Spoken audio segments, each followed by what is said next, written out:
If we want our children to succeed in life, we need fathers to step up. We need fathers to understand that their work doesn't end with conception. What truly makes a man a father is the ability to raise a child and invest in that child. We need fathers to be involved in their kids' lives, not just when it's easy, not just during the afternoons in the park or at the zoo when it's all fun and games, but when it's hard. Langston Kweli, just wanted you to know, the day that you was born, I started to grow. I looked into your eyes, almost started to cry, but I didn't know why. Man, how this time flies. You was just a little baby and almost didn't make it. Pain I felt when I left, you really couldn't take it. Wanted to marry your moms, but she said no. I wanted us to be your family, really wanted us to grow, but it didn't work that way, and I'll take the blame. Had to go to Iraq, I was a soldier, that's the game. 3 times back to back, left you with your grandmother. I never told her, but for that I really love her.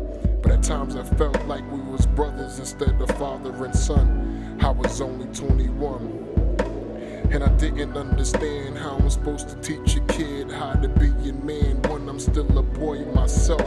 Didn't care about my health, or even if I lived. Wasn't ready for a son, I wasn't ready for a kid. But I do love you so much that I didn't sleep at night. So in 05 I had to make it right. Fathers are our first teachers and coaches. They're our mentors, they're our role models.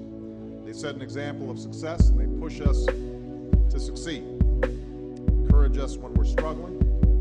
They love us even when we disappoint them. She pregnant, only married a year, yet she's saying we expecting. I got a second chance to prove that I can be your father. Love my father, but the truth is that he really didn't bother in my childhood years. Show me how to be a man, so I had to learn the hard way. Had to learn to stand on my own 2 feet. I became a hunter-gatherer, went out in the world and I learned how to eat so I could pass the lineage on to my first and second born, and my word is my bond. This is more than just a song that I'm putting out in time and space, so in case my body's dead and gone for my name's sake, it will never be erased. It's all about the legacy, so I'm giving it to God and I'ma let it be. I said it's all about the legacy. I'ma give it to God and I'ma just let it be. I have a problem with black men, which you were correcting, that don't take care of, not all, but many black men do not take care of their children. Push, baby push. I can see the head, baby push. Push. Baby push, I can see the head. Wait. Baby Zion, Most High, remember how I felt when I first looked in your eyes and started crying. But now I know why I'm so overwhelmed. I can still see the very first time that I held you deep within my arms, but this time I'm not scared. Well, the time you chose to be born, this is our year.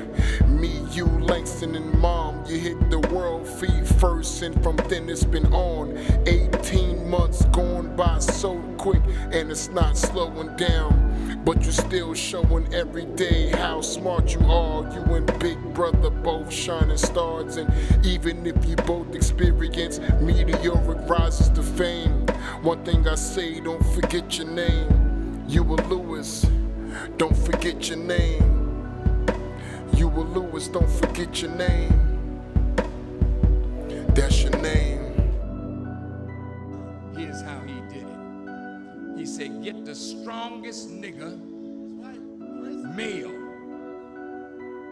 and here's how you treat him. You bring him out and you bring, excuse the language, you bring the nigger female and the nigger baby, and then you tie this strong nigger's foot to a horse on this side and his other foot to a horse on that side. Then you tie and feather that nigger and set him on fire. And when the horses start pulling in 2 different directions, they'll rip that nigger apart in the presence of the woman and the baby. And her listening to his screams and begging for mercy, she'll know then she can't depend on him. Then you get another big strong nigger, and you bring him and you get your bull whip, and you beat him. You don't kill him, but you beat him within an inch of his life. Come on. Until he's crying and screaming and praying and begging. And when that woman sees the man in that state, she'll be psychologically frozen. And all her daughters will be like her. They'll come out independent. And the boys, they'll have strong bodies, but weak minds. And out of her instinct to protect her male child, she'll break that male child for us and turn him over to us. And we'll give him many fields of labor, but he will be working for us, broken by her.